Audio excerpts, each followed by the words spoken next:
Well, hello, welcome back, friends and fans. Raptor here, Euro Truck. We're hauling some weapons from Wargame Red Dragon. This time, we've got ourselves, no, not that. Yes, that, a BTR 90. Check out that masterpiece, yeah. It's got some rocket launchers on it. It is a BTR 90 here. We've got it on our little tab. Take a look at this beast. It is a BTR 90, 22 tons, heading to Brussels. We're going to go ahead and have to get there immediately as the cargo is, whoops, wow, I better get back in the truck so I can learn how to drive. The cargo is required immediately, so we got to get over there. I don't know if war is about to break out or if the Russians are invading and have already evaded. I don't know, maybe we're working for our comrades, who knows. Anyway, let's grab that cargo and get rolling. So anyway, as usual, we chat a little bit on our drive-ins, and you guys identify vehicles as we go. One thing I can identify immediately is we're going to have problems getting this out of here because this trailer is ridiculously sized. I mean, there's really no way to get around these vehicles and such. Of course, a driver better than I could have probably done just fine, but, you know, I'm mediocre at best in most things I do.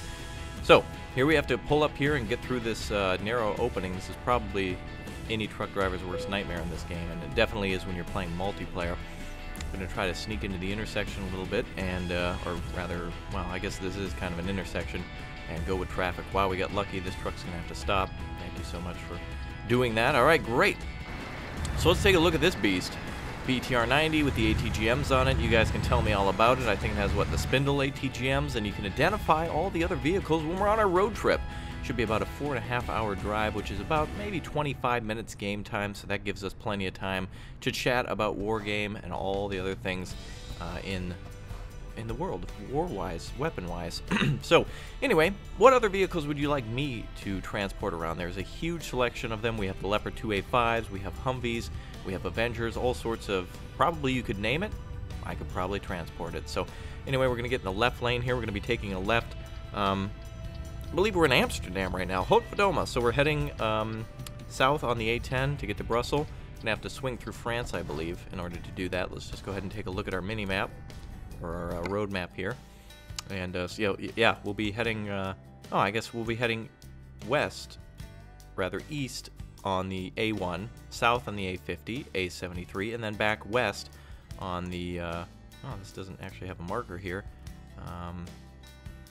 to Brussels. It's the A1 there that we'll head south on. In fact, alternatively, we could just head south on the A16 and avoid all that other mess through Rotterdam. So, but we'll stick to the GPS. I guess GPS know best, so let's go ahead and go along with what they say.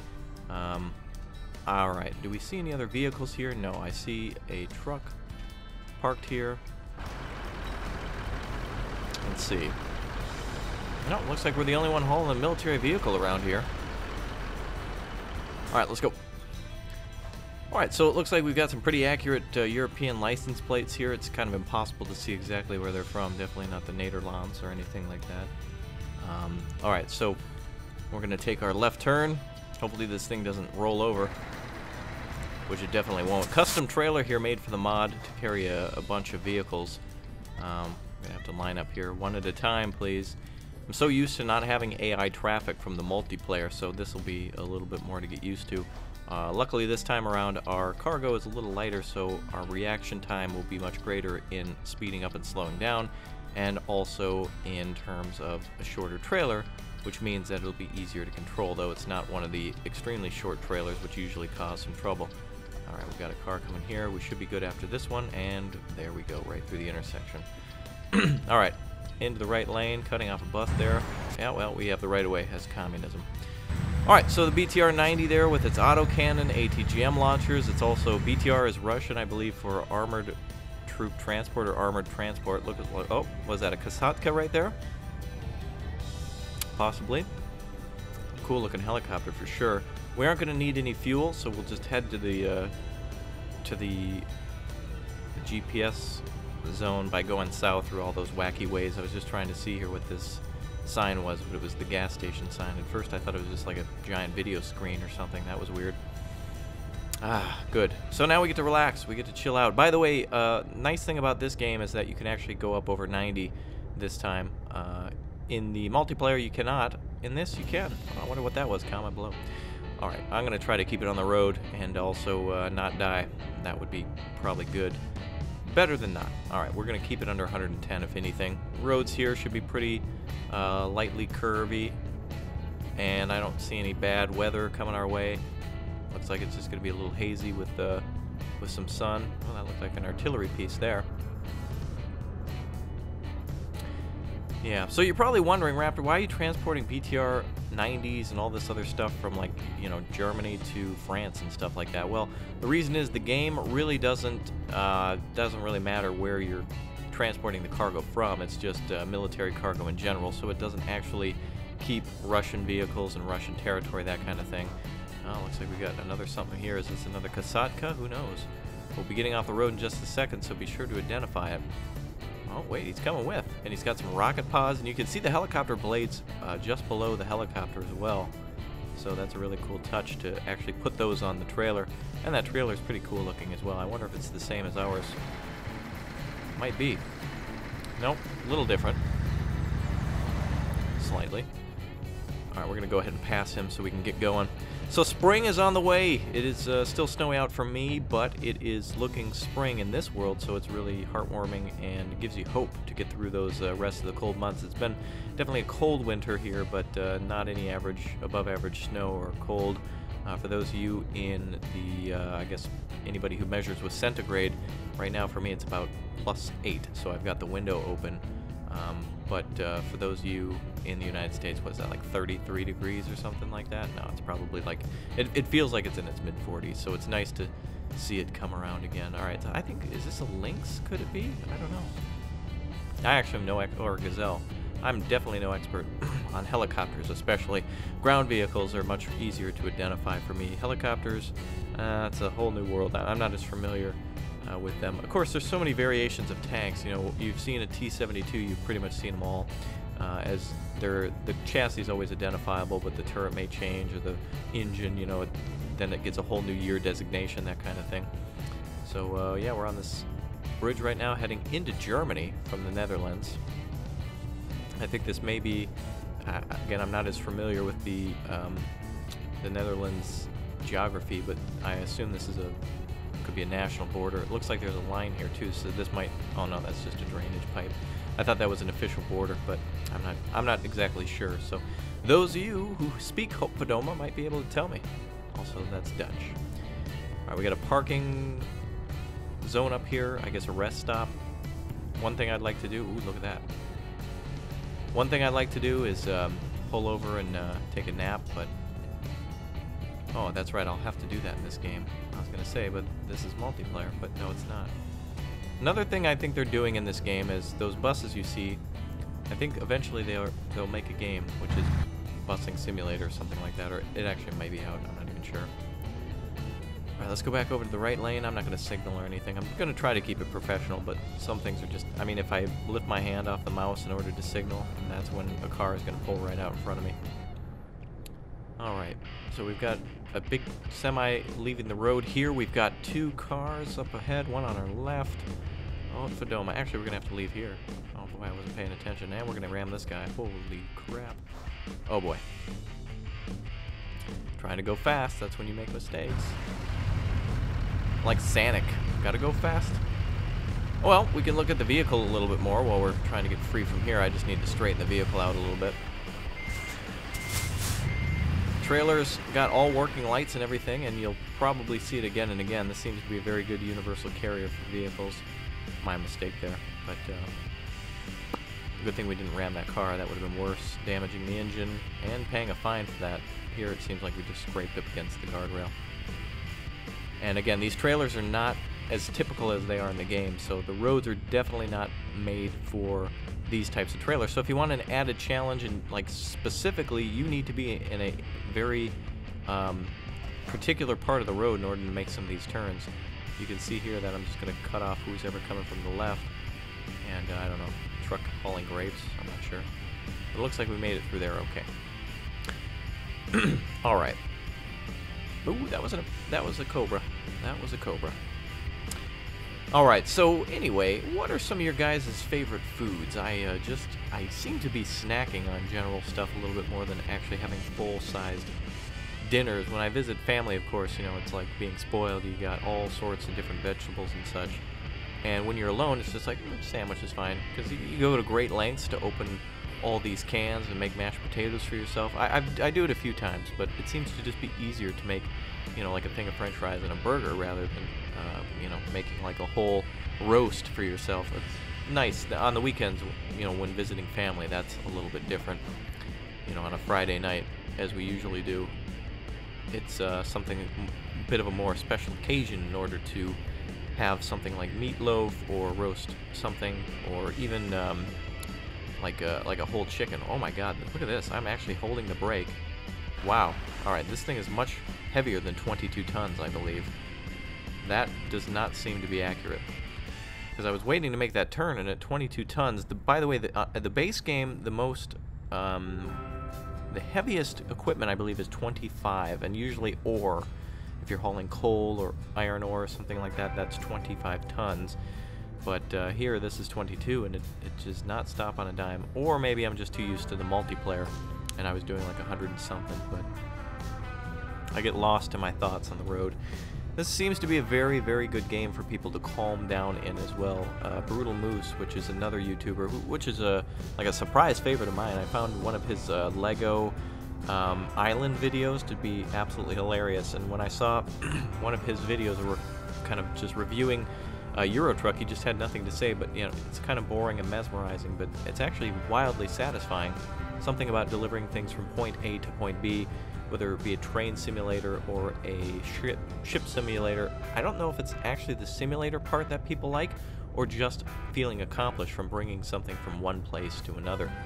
Construction Simulator is a great game, and when we live streamed on twitch.tv/RapPack that game, we had the game developers show up and give us some tips on that as well. And that's really cool when we live stream like that. A lot of great people show up, and so be sure to be there for all the fun in the future.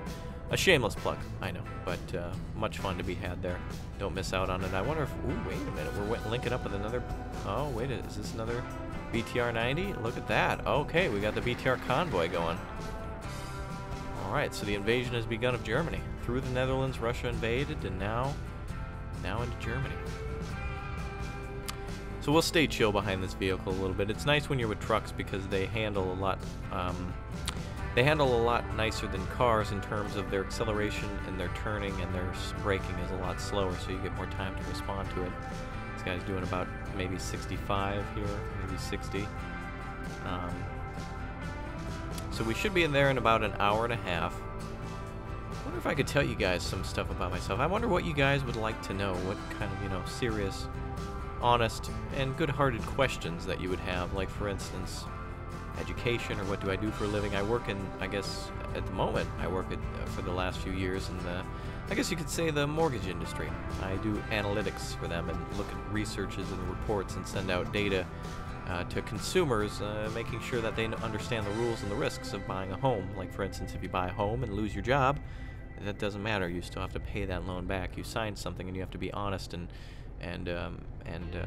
you know, you're making a promise to a company that if you give me the money, I will pay you that money back, and thus you have to keep it. So a lot of the times tempers flare, of course, in the mortgage market when people just can't pay it back. But you know, that's not the main thing I deal with. I try to, you know, people, they try to see it as like, oh, we're making dreams come true. People are buying their homes and stuff and refinancing and such. I know it's so boring. Well, for those of you who've managed to stay here through that absolutely boring presentation, some other things about myself. I guess one of the things that got me into gaming in general is actually particularly war games. There was the Desert Strike series, and there was Urban Strike, Desert Strike, Jungle Strike. I played them in their appropriate order. This is a rush delivery too, by the way, so we need to get there ASAP. But there's nothing I can do when we're, you know, blocked behind a car like this. We just need to deliver it within an hour, and we should be able to make up that time on the highway, which is pretty much the reason why you go fast. Let's pass this guy now. So yes, I played those 3 games that got me interested in military equipment. When I was growing up, I remember in 1991 asking my dad what exactly Iraq was, or where it was, or why we were there. And I've been actually looking into this a lot more, looking at footage and such of that war, and a very I guess there's no such thing as a good war, but a war where at least everyone was on the good side. everybody who was fighting against Saddam in that, oh wow, we're gonna kill this guy in the van. Oh good, that car stopped. Wow.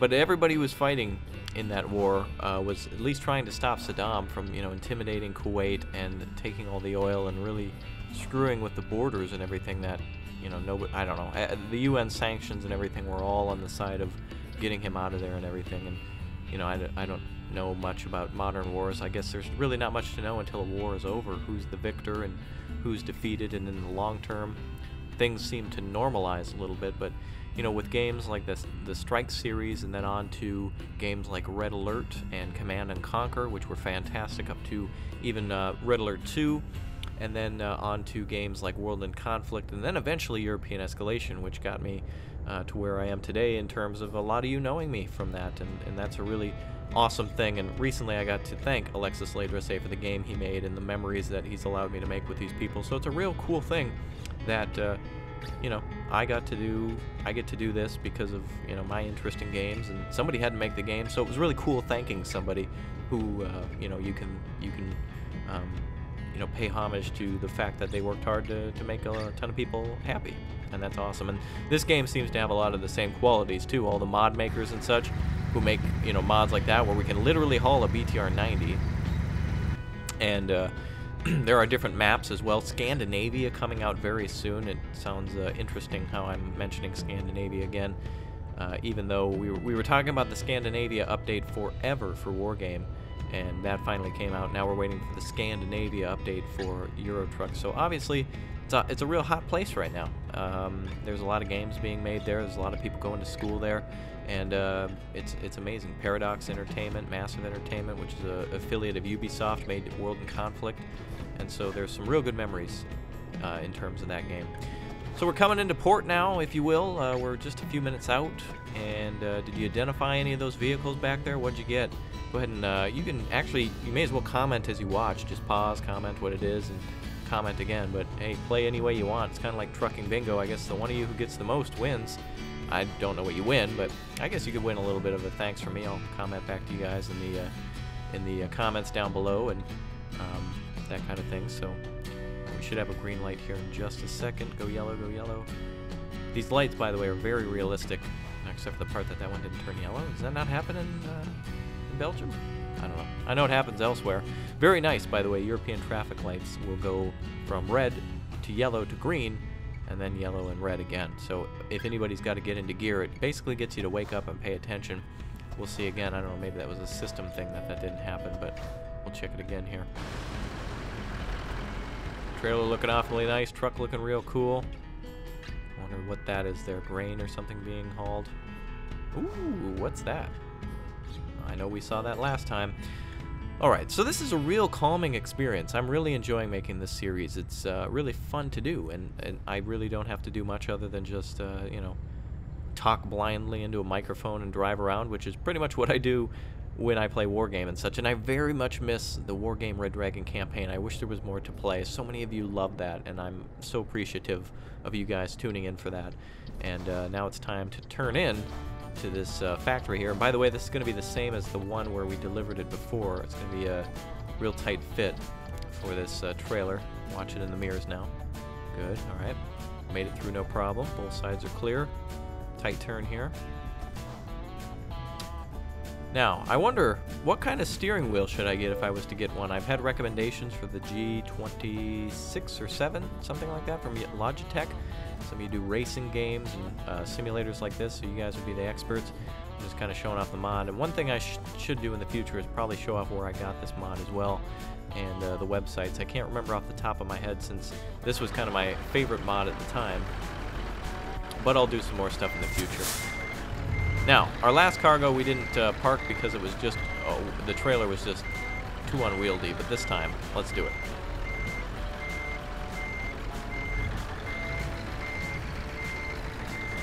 Alright, so I'm a little bit over on the right, or on the left rather, so we're going to just straighten it out one more time, and we should be quite alright.